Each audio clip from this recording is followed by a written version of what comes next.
Hello and welcome to the Bridon League Open Cup here on HeflaTV 1. This is going to be a series of best of ones throughout the day, mostly featuring Cleave. I'm Grandisveen. I'll be joined by Mr. Blackadder. Unfortunately, however, Cleave have disbanded, but they are still going to be playing in this tournament. The only one who's actually continuing to play under the Cleave name is Jiu-Jitsu. The rest of the four is stand-ins. Yeah, this is an odd one. I suppose we're just gonna have to roll with it. This is an odd situation to be in, but it's up to the admins, of course, and we just have to go with it, go with the flow.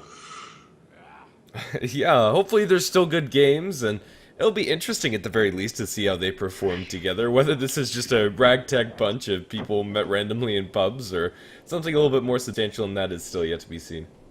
This is certainly going to be an interesting few games, but for the most part, we get the usual suspects banned out. There'll be no Troll Warlord, Viper, Brewmaster, and no IO, which surprises me. Well, I mean, it's something a lot of teams aren't comfortable playing up against, but then again, it's going to leave the powerhouse that is Juggernaut inside the pool, and Goomba will be all too happy to snag that up as their first. I can completely understand that. I do quite love playing Juggernaut myself, and after all of the buffs he's got, he's just so much fun, even in regard to the recent nerfs to the range on the ultimate. But there are many ways to deal with a Juggernaut. Pure damage is a good one. Being able to just nuke him down before he can cast is a better one. Silencers, as in, considering he's not a natural BKB carrier, you can punish him so nicely. But the flip side of the coin, Vengeful Spirit, another one of those heroes that have seen a phenomenal amount of play lately, and a Lycan. Yeah, and it's going to be a pretty solid opener for Cleave, offering them a lot of pushing power, coming out from Howl damage, plus the Vengeful Spirit aura, and the minus armor coming out from the Vengeful Spirit's wave is going to mean that Roshan is very easily accessible to Cleave, even though they're going to be playing on the Radiant side. Yeah, and just trying to get Roshan control early in this game is what Cleave are going to want to try to do. The Lycan can just chew through a Roshan if he gets a Vladimir's and if he gets a medallion. Or if the Venge gets a medallion and helps out. There are a plethora of combinations available here to Cleave, and part of me wonders if they were going to go negative armor, but it seems Goomba are going to go with that route and they're going to steal the Dazzle. Yeah, going to offer some nice grave utility for all of them, and can make the Omni Slash hit incredibly hard if they find a timing window for that, and can definitely hurt the Lycanthrope and the Vengeful Spirit quite heavily. Not sure if I like the Dazzle second pick, but just as far as supports are concerned, it's pretty solid in its own right. Yeah, I mean, personally, you'd usually see the Dazzle pick up around the third or fourth pick, but securing it this early for Goomba, it does have the advantage of taking it away from Cleave and not needing to ban it out. It does, of course, work quite nicely with the Juggernaut as well, considering all of that negative armor will be very useful when it comes to the Omni Slash damage, considering all of the extra auto attacks during it. But ban-wise, in this case, Goomba are going to remove the Razor and the Brood. There'll be no spiders here, and Cleave are going to take out a Tidehunter and one to go. Yeah, as far as that one to go, it's still pretty open as to what Goomba want to snag up for themselves. If they aren't interested in picking up them or for their own team, I think a Batrider ban wouldn't go amiss for Cleave.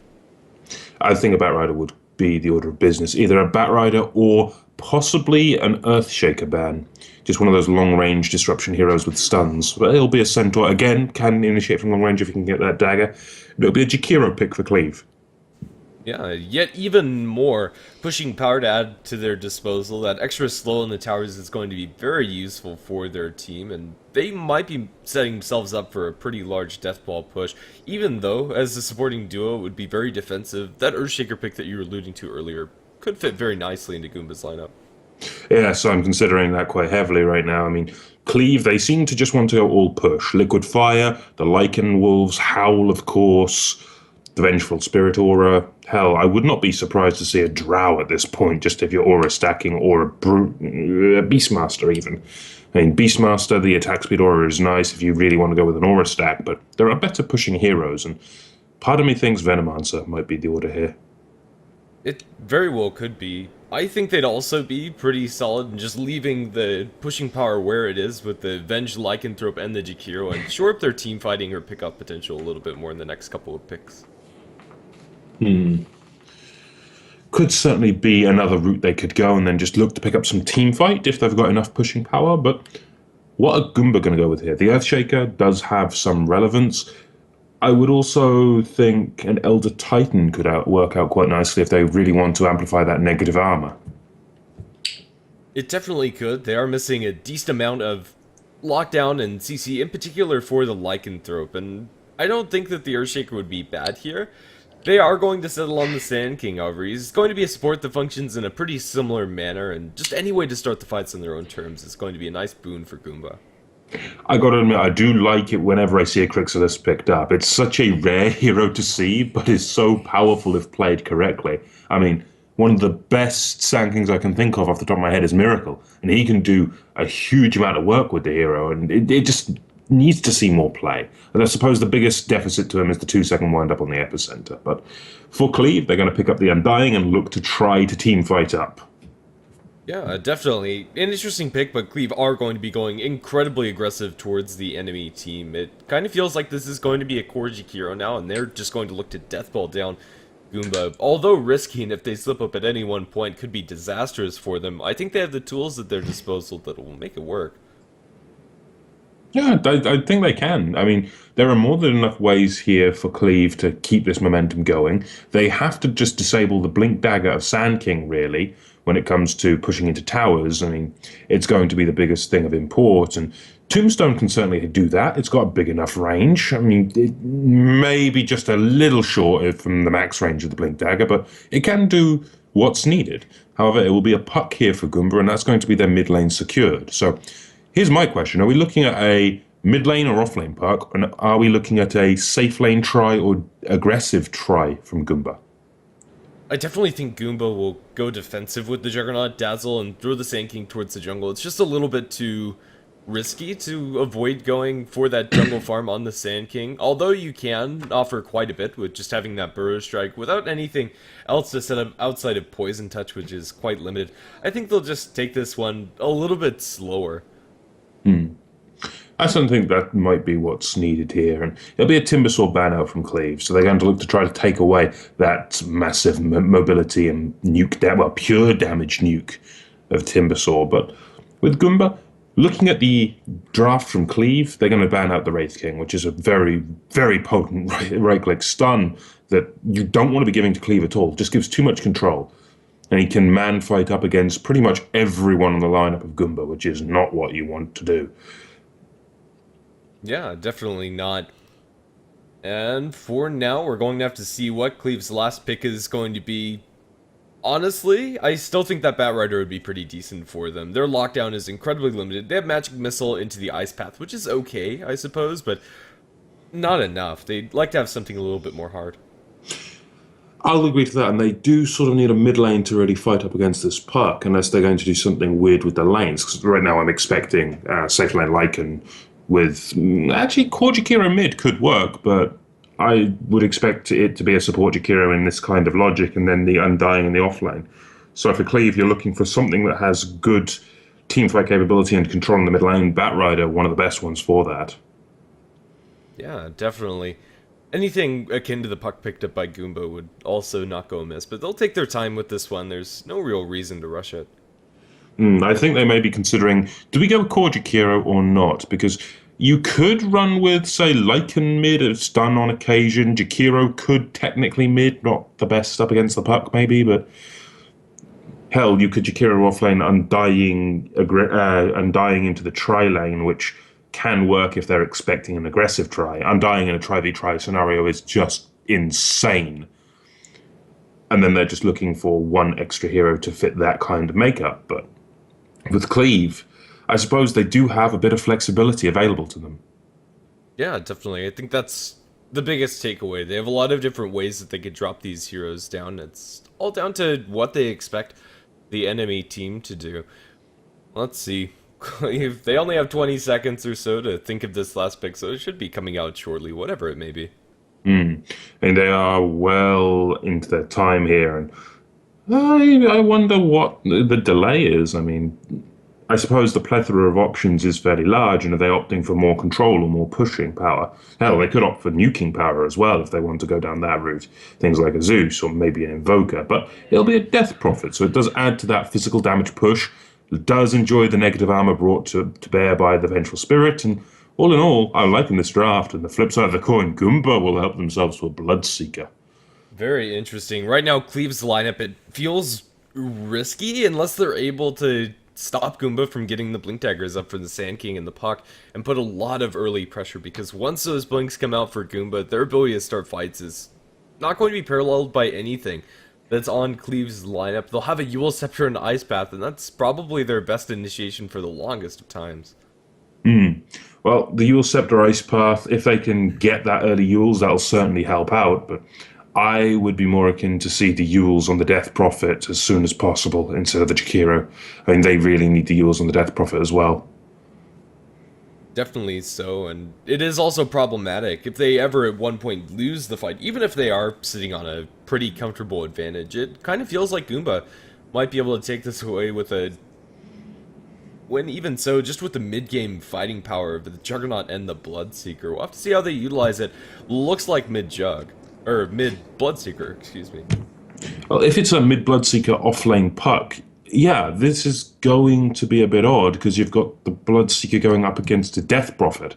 And this is going to be a hard one for me to call, because I haven't seen enough of Bloodseeker in the pro scene after his changes. I mean, Bloodright is nice against heroes that don't really have that higher move speed. Death Prophet is one of those heroes that can easily run out of it.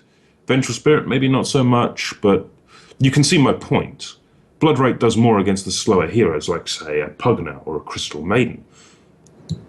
But the skill build is also going to be an odd one. Where do you opt to get the Blood Rage? Where do you opt for the Thirst? It's interesting, but it seems we're going to get dual lanes. However, I suppose we should get the formalities out of the way.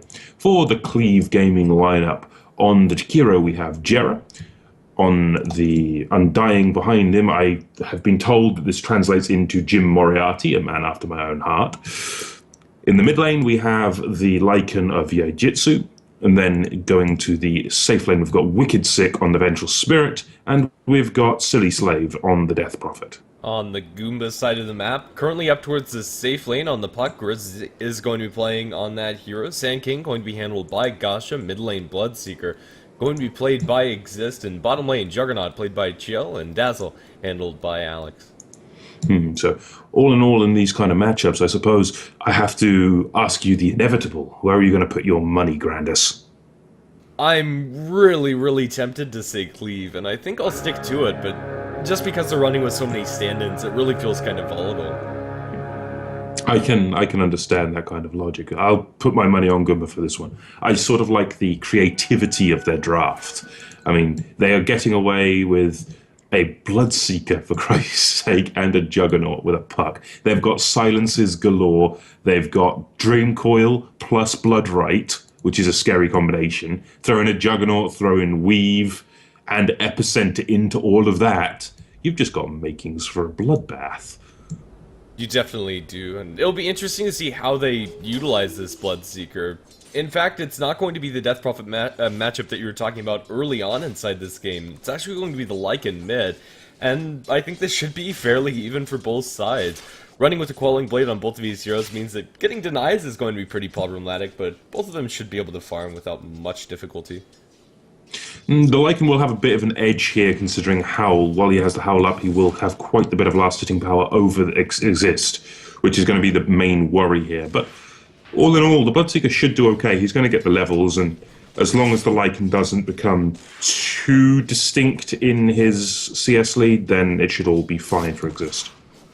Definitely. So up towards top, Sand King going to be zoned out very heavily by the Undying, as he's going to pull a creep wave deep under the enemy tower. They wrap around onto the Puck and going to drop the Decay onto 2, drop below 400 base HP, as Gasha is in range for a Burst Strike, but hasn't leveled anything up yet. This Undying is flexing his muscles, but then again the killing potential is pretty limited, which is unfortunate for Cleave.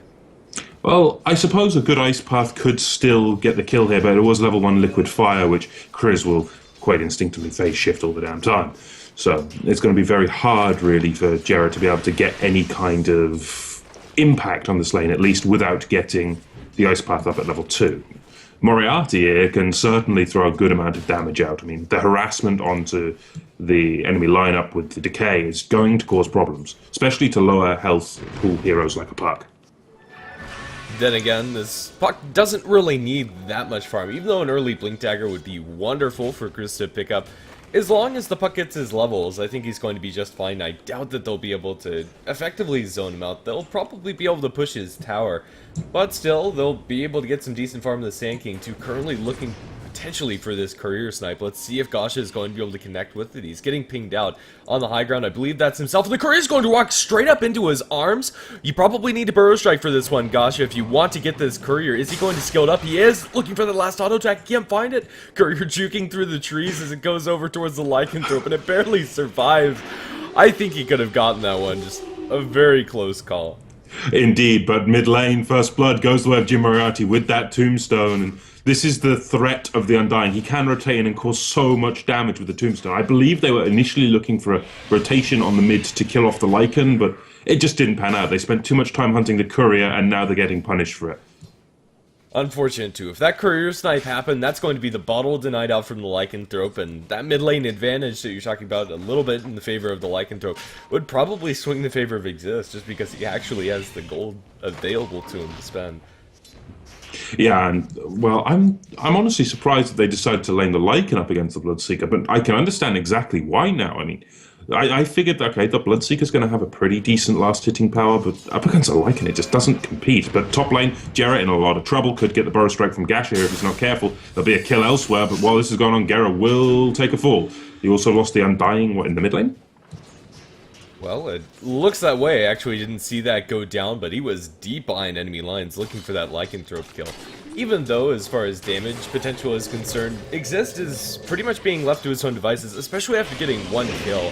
He's farming very well. They'll bring the Undying back in again, but Moriarty, can he actually accomplish anything up against this Bloodseeker? Right now, any harass is not lasting long because of the Blood Rage.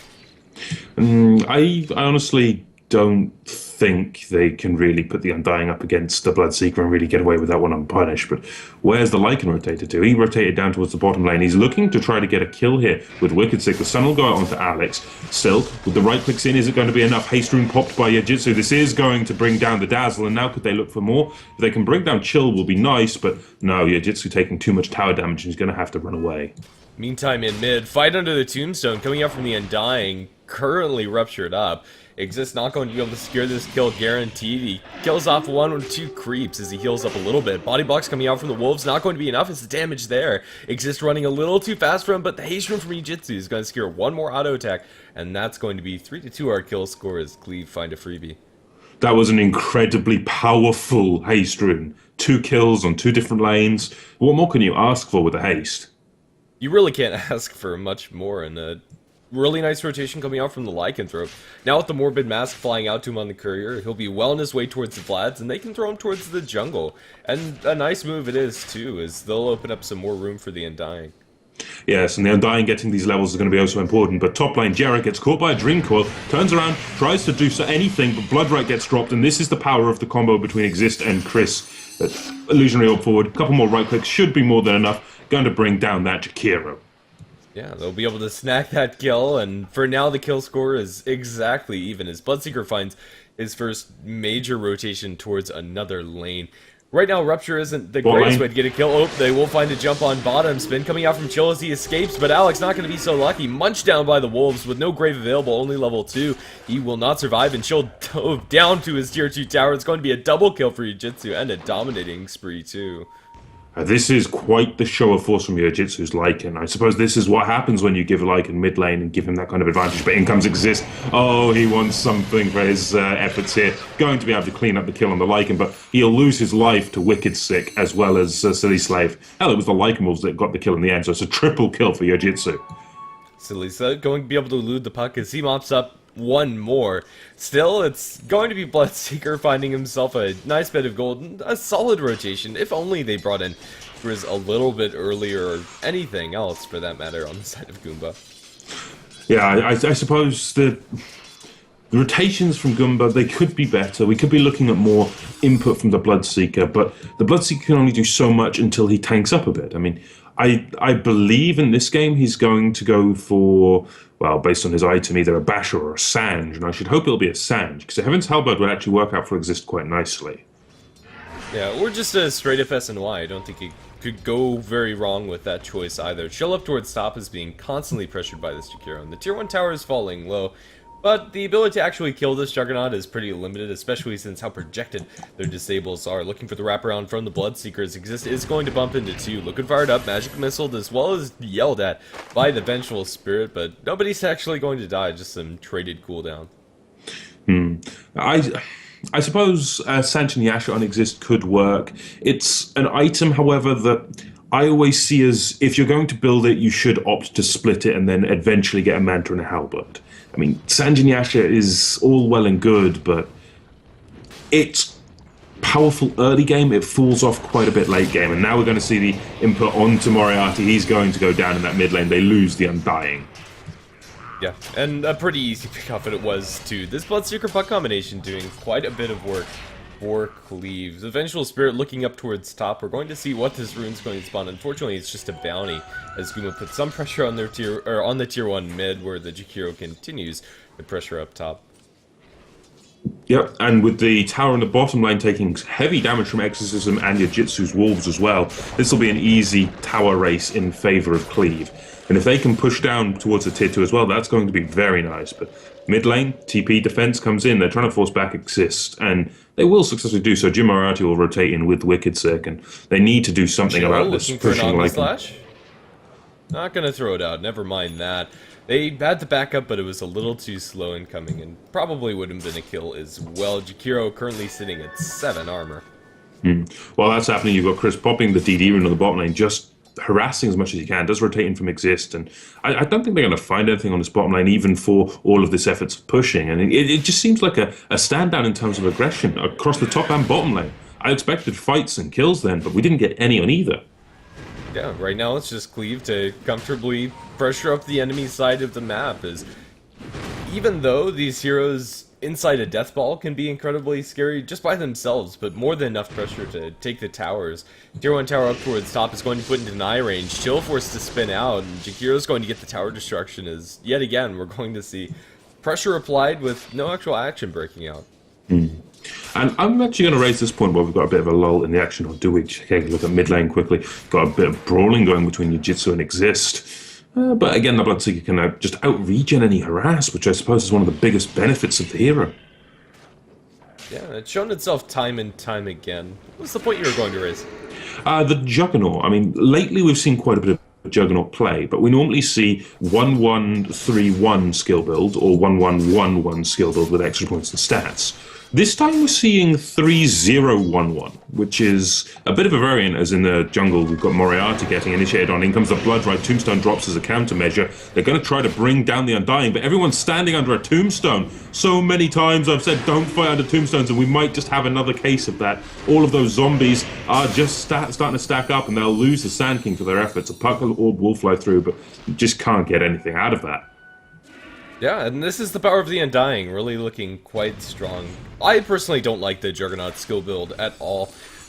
Although it is going to be somewhat remedied now they put some extra points into the healing ward. I think the 1 point to Blade Fury is usually more than enough, especially since they don't have the greatest setup for it, but at the very least now he does have that utility coming out from his W. I mean, it's more the mathematics and the damage that you get from that, but now we're going to see the fight start all over again. They're going to try to bring down the Undying and Moriarty. Bloodright drops as well. Everyone is silenced on the Radiant side, and they're all starting to fall. They're all so low. That Bloodseeker is going to be moving so fast throughout these fights. He picks up one. Going to look to try to bring down City Slave as well. The Wolves are going to be moving quite quickly, as well as the Yojitsu is in his ultimate form, but I'm wondering if we're going to see any dives here, considering look how quick Exist is right now. He's up at 580 odd move speed. Yeah, and it's really scary when Bloodseeker does get that much movement speed under his belt, but for now both sides are going to be able to pull back and survive, at least for another day. Gasha not able to find anybody with the Blink Burrow Strike. Very unfortunate for Goomba. If that Blink Burrow Strike connects, it's pretty likely we're going to see some blood, but after all of that, it's only going to be 1-1. Which is really surprising, considering they all dropped well below half with that Bloodright. But in Epicenter, they're going to look for the initiation. They're going to Jim Moriarty and Jarrett. This is pretty good, as well as the Dream Coil investment in Orb. It's a double kill for Gasha. It's quite the impact off that Sand King. Yeah, going to make up for the unfortunate misjump in the previous fight as they collect big in mid lane. That really couldn't have gone any better. Just perfectly lined up as they snagged 2 kills for them. The Juggernaut in that previous fight as well just wasn't able to do anything inside the spin. Usually you feel pretty comfortable, but the physical damage from Cleave, especially when Hal is activated, is a little too much for him. Honestly, the magic immunity isn't blocking much except for the magic missile as well as the ice path. Well, right now, they're going to throw the magic missile onto Chill, and they're going to, unfortunately, get Burrow Strike initiated on Wicked Save well out of position. Gasher will help himself to another. Yeah, not a place you can be comfortable being as a Vengeful Spirit. Whether Chill intended to eat the magic missile or not is another story. I'm not sure if that was necessary by anything, but still, Goomba, the amount of jumping power that they have, even without much else, they can just obliterate, especially a single support, which the Vengeful Spirit was. Probably a little hopeful. Yeah, so I should think so, but bottom line, they're going to initiate onto Silly Side. There's the Blood Right. You can't run. You really can't run from a Puck Blood Seeker combination. Think of it this way, it's the bigger brother of the Puck Vengeful Spirit combo.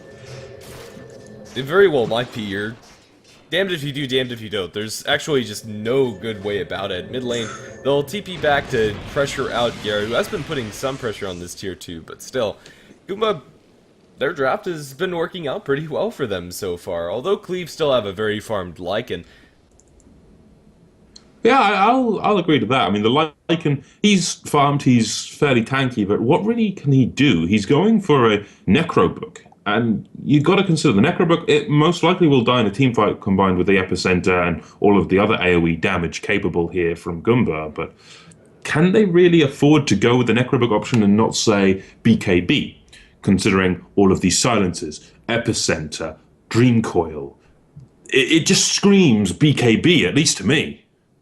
It definitely does, and it's also a situation where there's no great choice, because if he goes for the Blacking Bar, although his damage individually is going to be okay, his team might just die around him because of the raw amount of AoE on Goomba's side.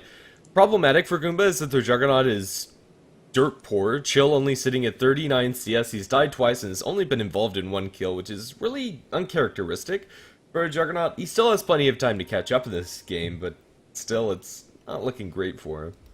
No, it's not. And I think partly it's the skill build choice. I think also partly it's just the poor rotations that Goomba had in the early part of the game. Since the Juggernaut really has not had an impact. It shows. He's got 39 CS, 5 denies. Not brilliant. He's 0, 2, and 1.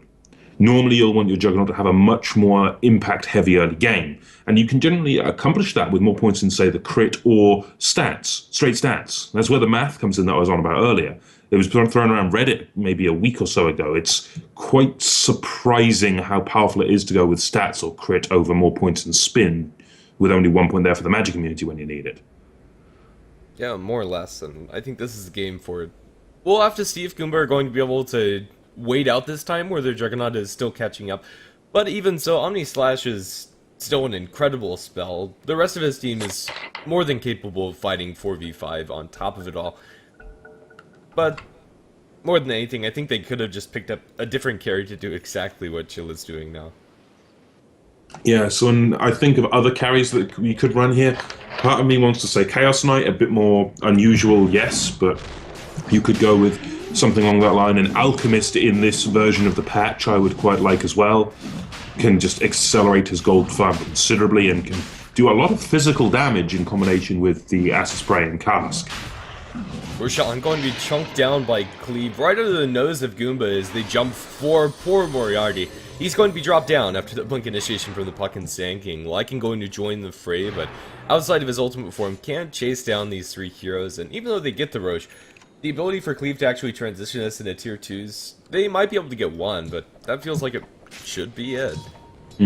I'd agree on that one, and you've got to worry here. Here comes the Epicenter, Blink Dagger Initiation, and this is what I would worry about. Whenever you push a tier 2 as Cleave, you have to be very, very wary of, say, a Dream Coil Initiation, of a Sand King Blink Dagger Initiation. There are just so many things that can cause problems here for Cleave if they push a tier 2. He's going to lose his Aegis here as he gets heal bombed to death. He was trying to find a target to stick on, but now silenced as soon as he comes back up. As well as Ruptured, he's going to be losing it the second time. Some heal support coming out from me and dying as he turns onto Chris, as well as onto the Dazzle, but it's just not enough. This Undying is currently completely isolated. They bring in the Death Prophet from the sides as Chris is eaten away by Ghost, so look for the Bro Strike. He will be able to bring down the Dazzle at the very least. Now Gasha eats a Crypt Swarm. Gasha trying to make his escape with a blink away. It is going to be so, but Then again, Bloodseeker not going to have that luxury as he's brought down over in the sidelines. And this was all because the rotation in from Moriarty with that Tombstone. Tombstone is such a scary teamfight ability, especially when you use all of your ultimates and all of your abilities to bring down the Lycan. I mean, it's a 1 for 3, I think, at the end of that calculation, and that's not what you want. And in comes Chris again, almost gives away his life. In fact, he may do. He comes in and just... I'm not sure what he was thinking there.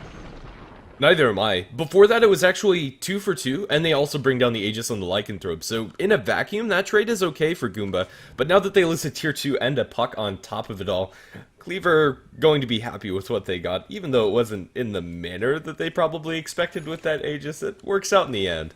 That was, I would go so far to say, as quite the throw from Goomba there to throw that puck in there a second time, but... As it stands, Chill could look to try to initiate here onto Yojitsu, but he needs some backup. He does have Exist here, so they could look to silence out the Lycan. They need a Rupture, however, to stop him running away with his ultimate form. Yeah, we'll have to see. They're not going to drop Rupture or Omni Slash, for that matter, onto them, completely scattered out by these Lycan Wolves. Lycan should be just fine. Now they bring in the Vengeful Spirit and Jakiro over in the sidelines. As they'll stock the Bloodseeker, but now they know the Juggernaut's completely alone, and this Juggernaut, all he has to his name is Phase and Mask of Madness. He is going to pull out. I'm keeping my eyes more than anything right now on Chris. If Chris can get this Blink Dagger initiation that he's alluding to here in this smoke, this is going to be very painful, and he's going to catch it on 2. Good damage across all. They are cheaping out, but there's going to be no chance of that. Gasha gets the double Burrow Strike, and it's a double kill for Exist as well. The Blood Right just sealing the deal. It really is. And this is the power you've seen again and again from Goomba. Even though after a questionable jump in bottom, Chris wasn't looking that great, but just an easy jump in for the Dream Coil, beautifully set up Burrow Strike, and even costing him 2 TPs on top of all of that. And Goomba will transition this into some pressure in mid. They look for the Blood Right, catch out Vision of the Undying, can't get the Rupture off, although he attempted to cast it. They will eventually be able to Rupture him up. He pops the ultimate and the Tombstone. He gets a nice decay off, but that's not going to save him. Although Chrissy, now the Lycan jumping in, he is going to be able to clean up this puck at the very least. 1-for-1 trade now as he pursues for more. Still the Tombstone. They're burst striking up the Lycanthrope to try to buy them some space. Blink away from the Sand King. They are going to munch down this Dazzle. Dazzle dropping low. They just need a little bit more damage to the Grave. It's going to keep him alive as he's trying to heal up on the sidelines, but eventually does fall. Yule Scepter over in the Sand King. Gasha going to be able to Burrow Strike away, at least for the time being. Sandstorm to buy some more space, and a clean blink away is going to mean that this is just a 1 for 2. Yes, but it does show the power that Cleave still have. They can look to turn a fight with Tombstone and then chase with the Lycan and the Death Prophet. If they can get a Wave of Terror onto enemy heroes as well, that negative armor is going to be all of the difference. And there is also that medallion available for Wicked Sick as well. So negative armor is there, and I'm honestly looking for an AC from one hero on Cleave at some point in the near future. But in comes Gasha, looking for the epicenter, does go straight onto Yojitsu, who's taken a lot of damage. Ice Path, however, does connect onto the Sand King, but Blood Right is there. It's going to silence up Jera. Jera's not going to get away from this one either. That's 2 easy counter kills going the way of Goomba.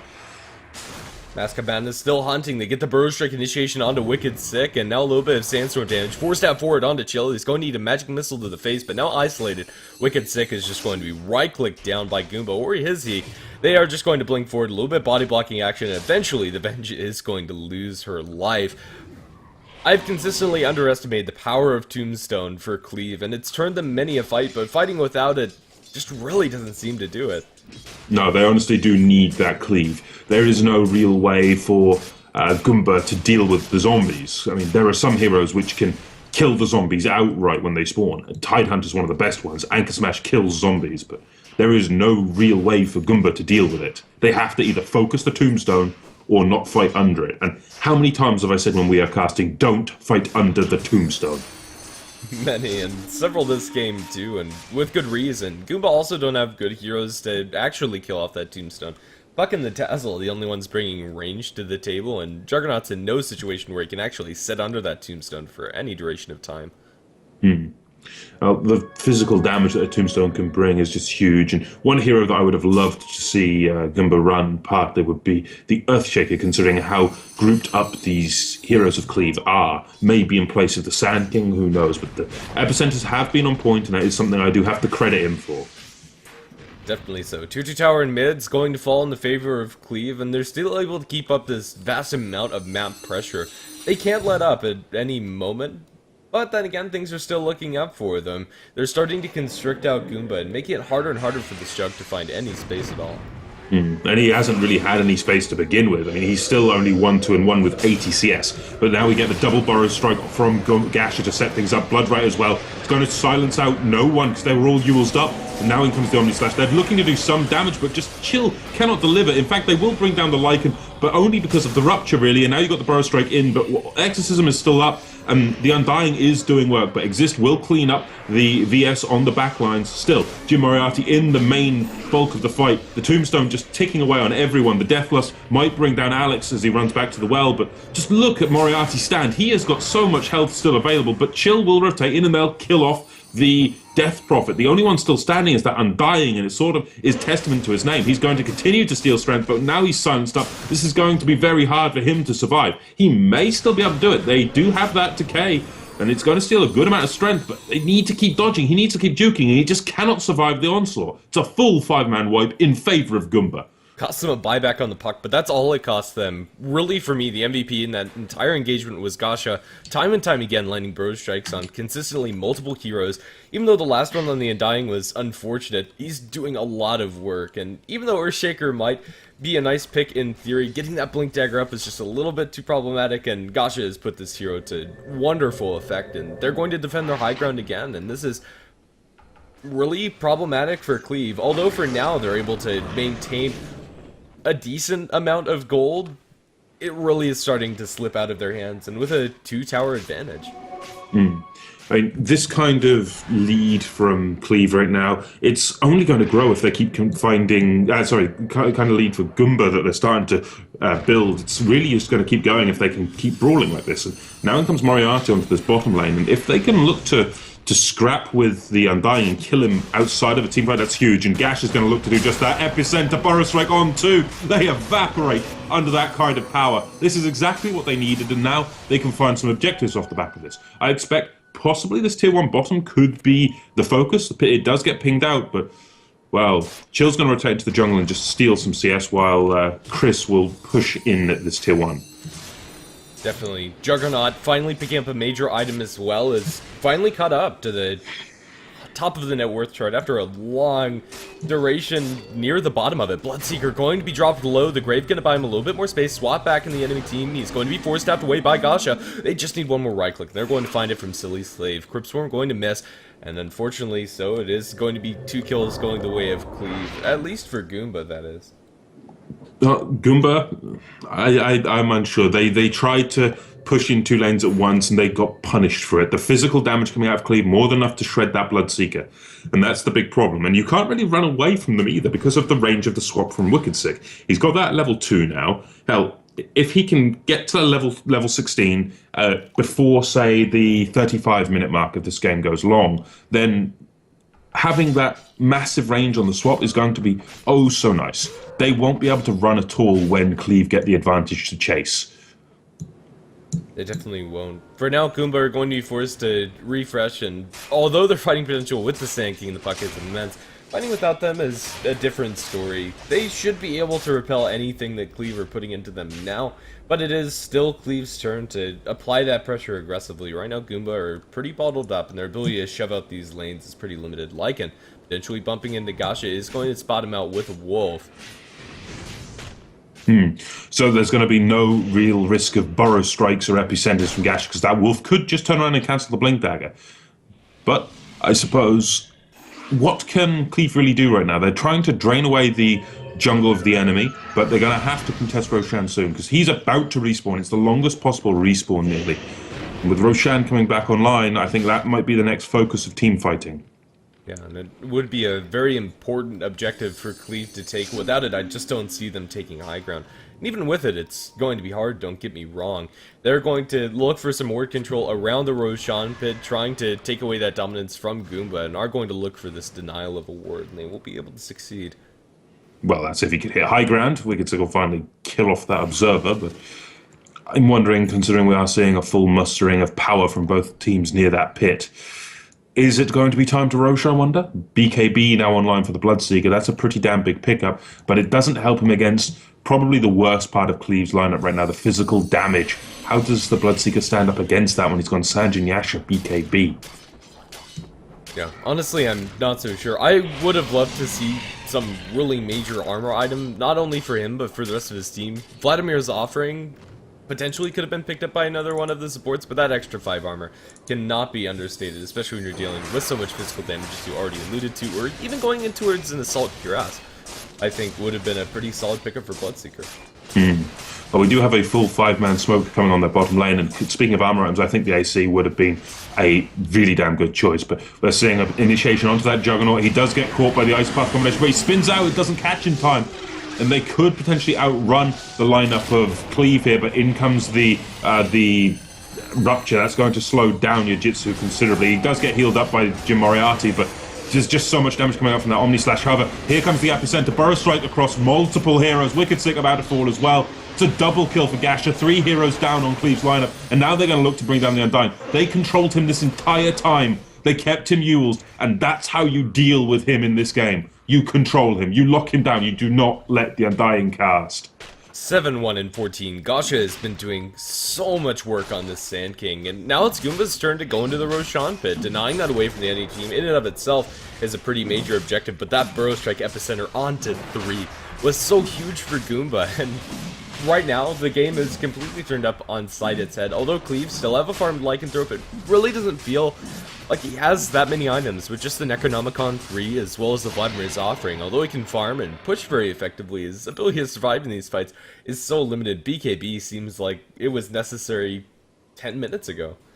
Yeah, as I said earlier, BKB would have been amazing on him. So would say a AC that could have helped his team out, considering the negative armor it provides for the Death Prophet. The Death Prophet is going for a Bloodstone, which again you could have gone for the AC instead. I don't really feel like she needs the regen, considering she also has the Yules. It's a hard one to call. Both teams could benefit from an AC. The Lycan definitely needed a BKB in my mind. He's going for it now, but I have to ask the question, is it too late?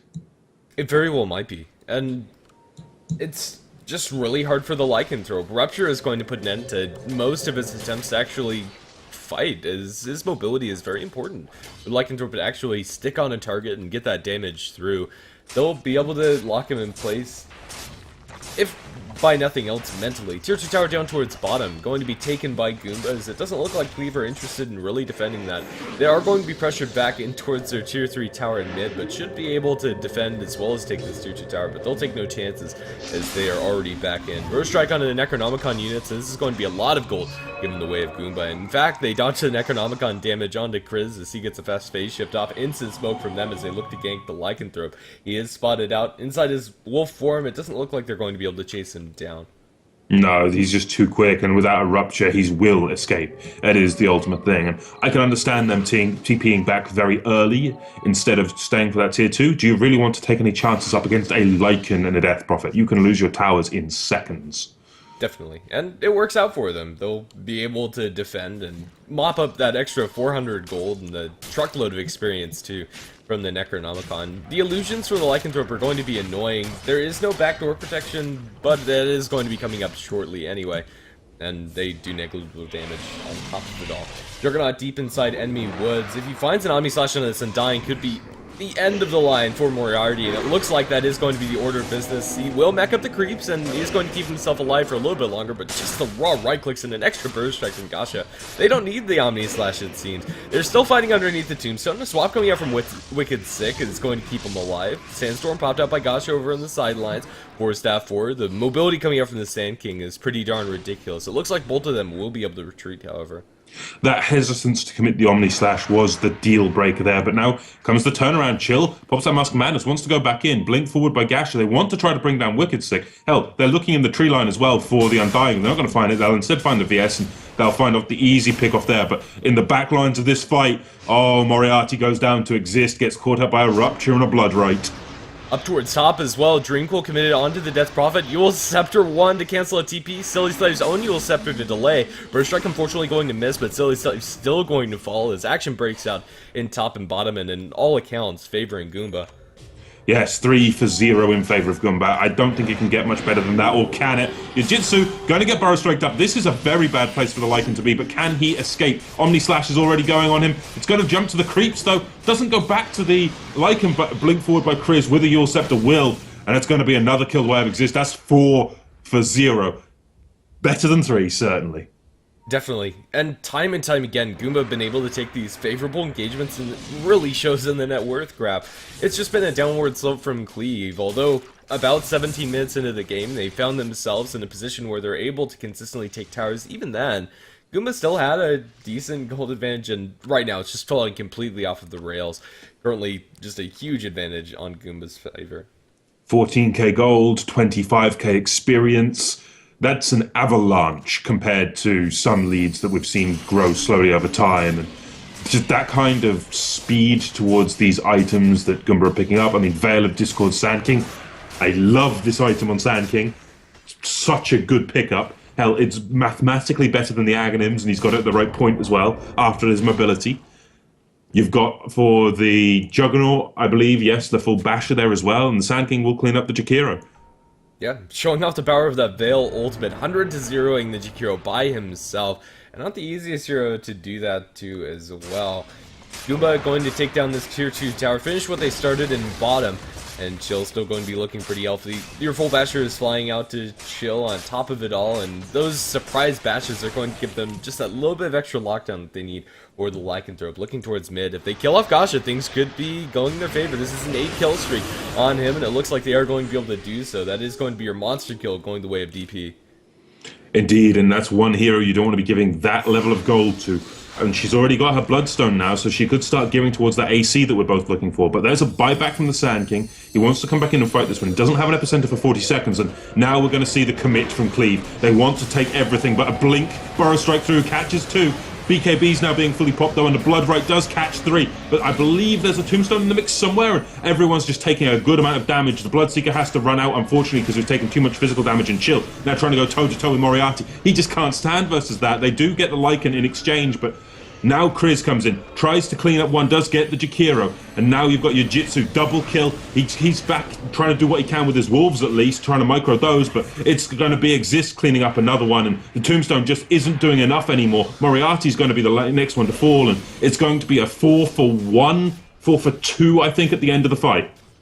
Plus them a buyback on the Juggernaut, the Puck, and the dieback on the Sand King. It's not over yet as they mop up the 5th kill, and although it's a costly defense, still works out for Goomba. It's scary when you're dealing with this Cleave lineup. The raw amount of pushing power almost took them instead of barracks, and that's how they'd be able to come back in this game. But the big winner inside that last fight was the Bloodseeker, able to go to town throughout the entirety of it, or through the majority of it, I should say.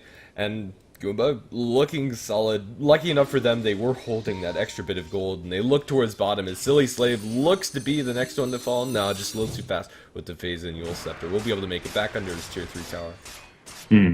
Chill, however, will keep this creep wave pushed up. They might opt for this tier 3 now. However, we do have respawning heroes. The Lycanthrope is back in. We've got the Jakiro coming up. This is where it gets nasty. Can Cleave now offer that same kind of defense when Goomba have all of their ultimates online?